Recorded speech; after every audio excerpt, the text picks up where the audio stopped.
So magandang hapon mga kabayners. So ito yung kalabaw namin.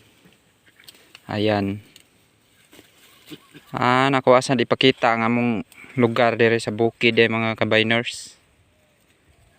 Yan o. Ito yung lugar sa amin sa probinsya dito sa Bohol. Ayan mga kabayners. Please subscribe my YouTube channel Bohol Bayners Vlog.